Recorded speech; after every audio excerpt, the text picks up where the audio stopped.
Welcome back to the deep dive. Okay, let's unpack this. We're tackling a topic today that, well, it touches everyone: federal income taxes. Mm-hmm. For many, just hearing that word can kind of conjure up a feeling of dread, maybe. Yeah, I hear that a lot. But you, our listener, you're here because you're ready to move past that. You want to be genuinely well-informed, manage your money efficiently, and maybe even find some real financial peace of mind. Absolutely. And our goal today is really to empower you. We're going to try and demystify the core fundamentals of federal income tax, especially that pay-as-you-go system. Right, the withholding and estimated payment. Exactly.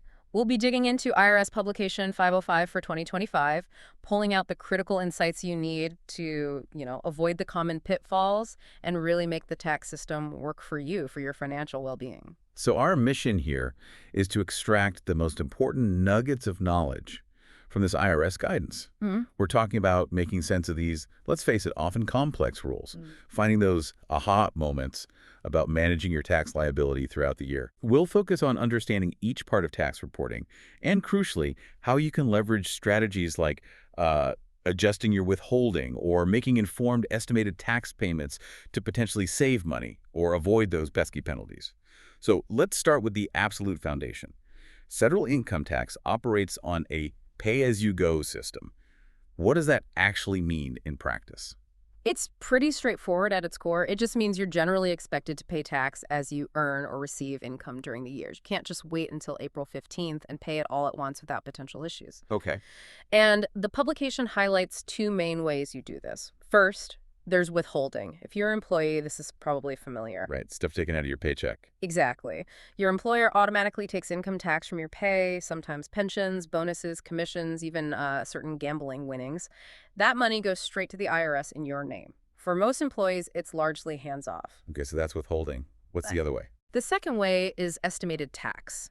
This is key if you don't have enough tax withheld, or if you get income that isn't subject to withholding at all. That's if you're self-employed? That's a big one. Self-employment income, but also things like dividends, interests, capital gains, maybe rent income, royalties. And estimated tax isn't just for income tax. It also covers things like self-employment tax and maybe the alternative minimum tax, the AMT. Okay, so with that basic idea of pay-as-you-go, what does this really mean for you, the listener? Where do people usually, trip up? Getting it wrong, I mean. That's a great question because getting it wrong can go both ways. A lot of people actually overpay through withholding. They get that big refund check. Right. And while a refund feels nice, it basically means you gave the government an interest-free loan for the year. That money wasn't working for you. On the flip side, if you underpaid not enough withholding or not enough estimated tax that's when you can get hit with penalties. So the real goal, the smart financial strategy, is to try and match what you pay throughout the year as closely as possible to what you'll actually owe. It's about proactive cash flow management, really. Right, keeping your money in your pocket longer, but not so long you get penalized. Okay, so for employees, let's talk Form W-4. This is where it gets really interesting, right? This is your control panel. It absolutely is. The W-4 is often underestimated, but it's your direct line to controlling how much tax comes out of each paycheck. So how does that work? What determines the withholding? Well, it boils down to three main things: how much you earn each pay period, how often you get paid your payroll period, and crucially, the information you put on that Form W-4. Okay, so let's walk through it. How can you use the W-4 strategically? Yeah, let's break it down. Each step is an opportunity to fine-tune things. Step 1 is basic: personal information and your filing status. Getting your anticipated filing status right is key because it affects the standard deduction and tax rates used for withholding. Makes sense. Step 2 is critical if you have multiple jobs or your spouse works. Accuracy here is vital to avoid underwithholding. Yeah, the two-earner household issue. Exactly. The IRS actually suggests for the most accuracy, you complete steps 3 through 4B on the W-4 for the highest paying job only, and leave those blank on the W-4s for the other jobs, or use the online estimator tool, which is even better sometimes. Okay, good tip. What's next? Step 3. Step 3 is about dependents and tax credits. And this is a major area for potential tax-saving strategies, or as you mentioned earlier. Most people know to put down dependents for the child tax credit. Right. But here's a key insight. You can also include other tax credits you expect to claim. Think education credits, the foreign tax credit, things like that. How do you do that? Just write them in. Well, the IRS instructions have worksheets, like Worksheet 1 to 6 in Publication 505, to help you calculate the total amount of credits to put on this line. By including these anticipated credits, you actually reduce the tax withheld from each paycheck. So you get more take-home pay throughout the year instead of waiting for a big refund. Precisely. You keep your money working for you. And there are some important updates here for 2025. For instance, the adoption credit, it's much larger now, potentially over $17,000 if your income qualifies. That's huge for families adopting. Wow, okay. Also, the retirement savings contributions credit, sometimes called the savers credit, the income limits have gone up. So more people might qualify for that just by saving for retirement in an IRA or 401k. So it pays to check eligibility for credits beyond just dependents, like childcare, earned income credit, education credit. Absolutely. Check them all. Then Step 4 offers even more fine-tuning. Step 4A is for other income not from jobs, like interest or dividends that doesn't have withholding. You can add withholding here to cover the tax on that. Proactive. Okay. I like it. Step 4B is for deductions. If you expect to itemize and have significant deductions beyond the standard deduction, maybe large charitable donations, state and local taxes up to the limit, mortgage interest, or even things like IRA deductions or student loan interest, you can account for them here to lower your withholding. Another way to boost your paycheck. All right. And finally, Step 4C is for additional withholding. This is where you'd ask for more tax to be withheld. Maybe you expect to owe extra due to things like the net investment income tax or the additional Medicare tax, or maybe you just prefer getting a refund. That's okay too. So it seems like you shouldn't just fill this out once when you start a job and then forget it. When should people really revisit their W-4? That's a great point. So many people do just set it and forget it. But you should definitely review it whenever your personal situation changes. Obvious things like getting married, divorced, having a child. But also less obvious things. Starting or stopping a second job or a side hustle. Buying a new home, which changes your deductions. Significant changes in investment income. Even receiving a large bonus can throw things off. So basically any major financial or life change. Pretty much. Think of it like checking your tire pressure. You do it periodically and definitely after hitting a pothole. Your W-4 needs that kind of attention. The IRS actually recommends checking it early in the year, like as soon as you get a 2025 paycheck based on 2025 rates. And what happens if you get it wrong? Too little or too much? Well, too little withheld means you'll likely owe tax when you file, and potentially penalties and interest on top of that. Too much withheld, like we said, means you've given the government that interest-free loan. You lose the use of your money until you get the refund. Is there a tool to help figure this out? It sounds complicated. Yes, the IRS has a really good tool, the Tax Withholding Estimator. It's on irs.gov W4 app. You plug in your information, and it helps you figure out the right adjustments for your W4. Highly recommend using it. Okay, irs.gov W4 app. Good resource. What about people who genuinely won't owe any tax? Can they just opt out of withholding? Yes, under specific conditions. It's called claiming exemption from withholding. You can do this for 2025 only if two things are true. First, you had no tax liability at all for 2024, meaning you got back all federal income tax withheld. And second, you expect to have no tax liability for 2025 either. Like a student with a small summer job.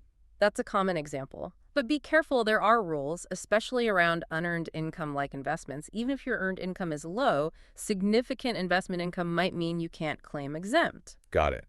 Now, you mentioned withholding applies to more than just regular wages. What are some other areas people should be aware of? Right, there are nuances. For tips, tax isn't directly withheld from the tips themselves, but your employer uses your reported tips to calculate withholding from your regular wages.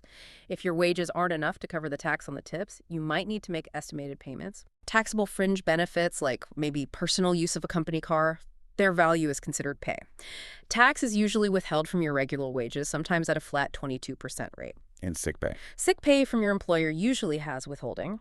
If it's from a third-party insurer, withholding is often voluntary. You'd use Form W-4S to request it. Otherwise, estimated tax might be needed. Pensions. Pensions and annuities typically have withholding unless you specifically opt out using Form W-4P or W-4R. But watch out for eligible rollover distributions. Those have a mandatory 20% withholding. Okay. Gambling. Big gambling winnings, over $5,000 from lotteries, sweepstakes, etc., usually face a flat 24% withholding.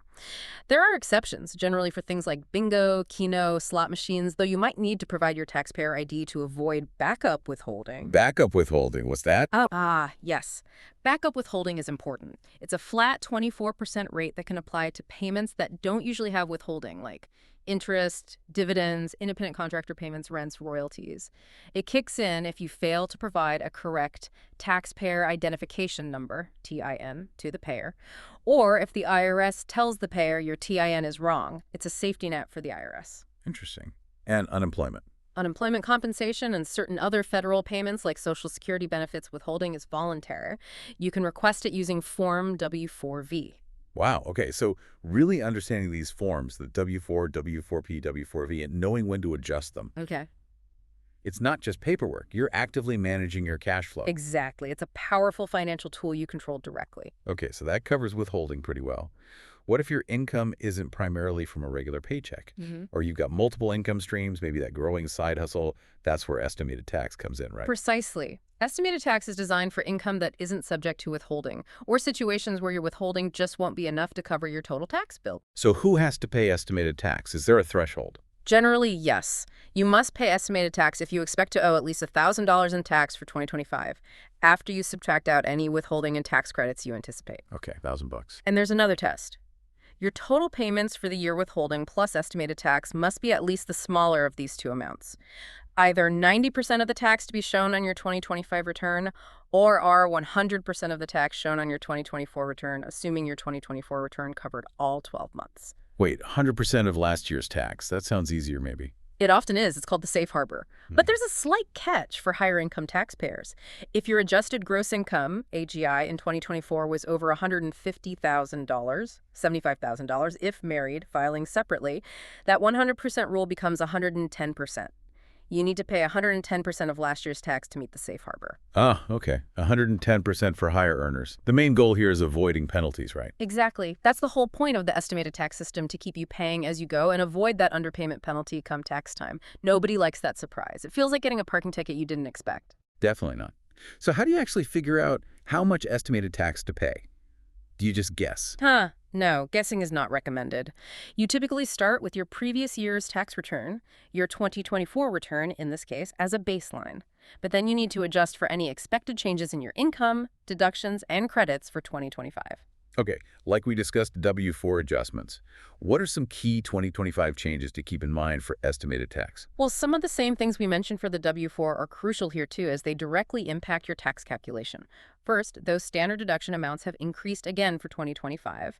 $15,000 for single, $30,000 married filing jointly, $22,500 head of household. That's a direct reduction in taxable income for many. Less income tax, less tax owed. Simple enough. Right. Second, those increased retirement savings contribution credit income limits we talked about, that helps more people lower their tax bill if they're saving for retirement. Good incentive. And third, that adoption credit exclusion maximum jumping up to $17,280 is significant for those it applies to. All these things feed into your expected adjusted gross income, AGI, and your expected taxable income calculations for 2025. And for self-employed folks, what's key for AGI? Big one.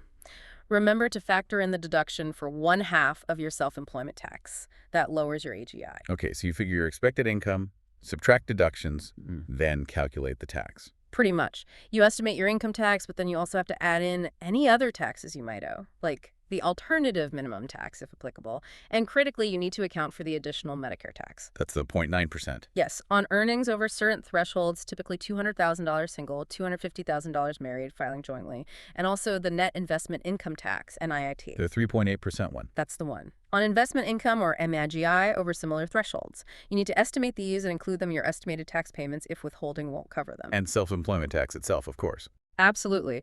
You need to estimate your net earnings from self-employment and calculate the SE tax, that's Social Security and Medicare taxes for the self-employed. Then, after figuring all the taxes, you subtract your expected tax credits. Okay, so you've crunched the numbers, got an estimate of the total tax you'll owe for the year.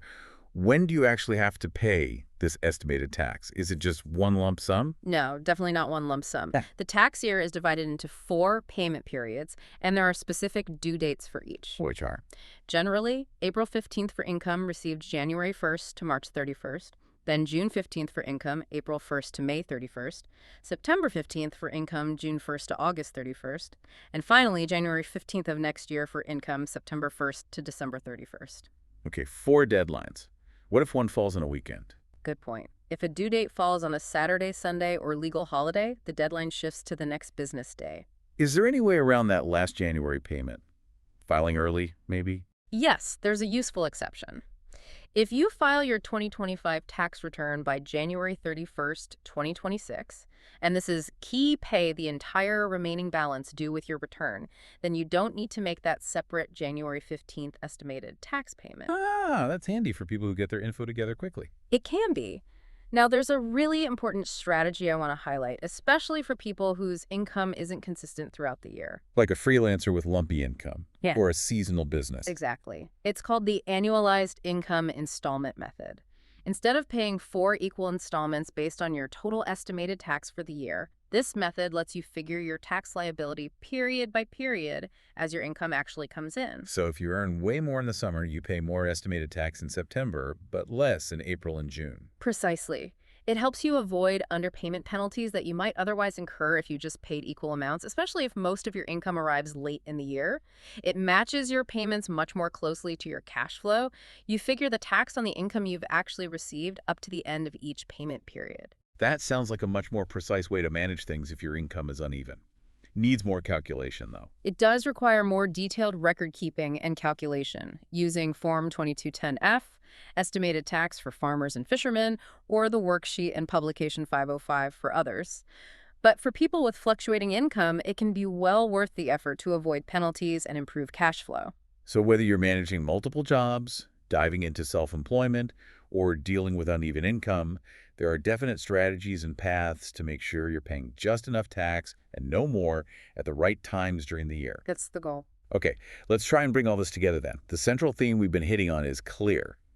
The main objective is to get your withholding and your estimated tax payments to closely match your actual tax liability for the year. Exactly. It's really about financial precision, isn't it?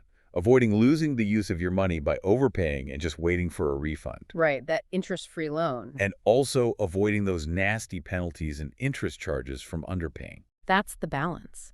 And to quickly recap the key tax saving or aviona strategies we touched on, it really starts with actively managing your Form W-4. Using all the steps, not just the basics. Right. Leveraging all the credits you're entitled to, like the increased adoption credit or the retirement savings contributions credit, and factoring in your deductions accurately. And for estimated tax. Making timely and accurate payments is paramount. Especially if your income isn't steady, seriously consider using that annualized income method to avoid penalties. And always stay aware of the annual changes, things like the increased standard deduction amounts directly lower your tax bill. Plus, understanding how those other taxes, self-employment tax, NIT, additional Medicare tax, fit into your overall picture. Yes, factoring those in is crucial for an accurate estimate. And the good news is you don't have to figure all this out in a vacuum. The IRS actually provides a lot of help, right? They really do. The resources are much better than people often realize. IRS.gov is the main starting point.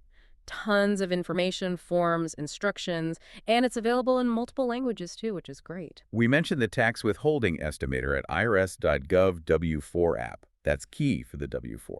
Absolutely. And your IRS online account at irs.gov account is incredibly useful. You can see your payment history, balances owed, view tax records, even get some digital notices now. It gives you visibility. And making payments. It's not just mailing checks anymore. Oh, no. Electronic payment options are highly recommended. IRS Direct Pay from your bank account is free. You can use debit or credit cards, though there are fees. EFTPS, the Electronic Federal Tax Payment System, is great, especially for businesses and estimated tax. They're secure, convenient, and give you proof of payment, which helps avoid timeliness issues. What about help actually preparing taxes or getting questions answered? If you qualify based on income, age, or disability, there are free tax preparation sites through programs like VIA, Volunteer Income Tax Assistance, and TCE, Tax Counseling for the Elderly. meal tax for military members. And IRS Free File offers free software options if your income is below a certain threshold. And for some specific questions. The interactive tax assistant on irs.gov, irs.gov Help ITA, can answer many common tax law questions with a sort of Q&A format. It's surprisingly helpful for specific scenarios.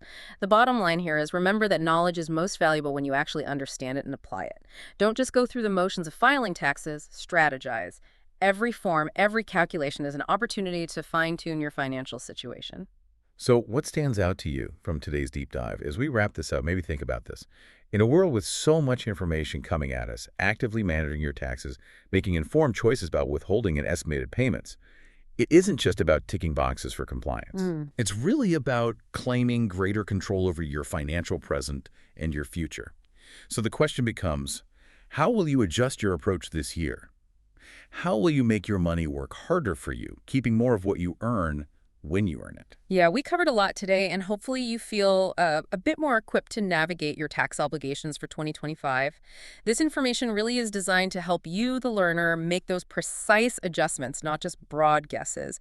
It's about turning tax season, or really the whole year, into an opportunity for financial optimization. Well said. Thanks for breaking that all down. And for you listening, hopefully this gives you some actionable steps. Until next time, keep digging deeper.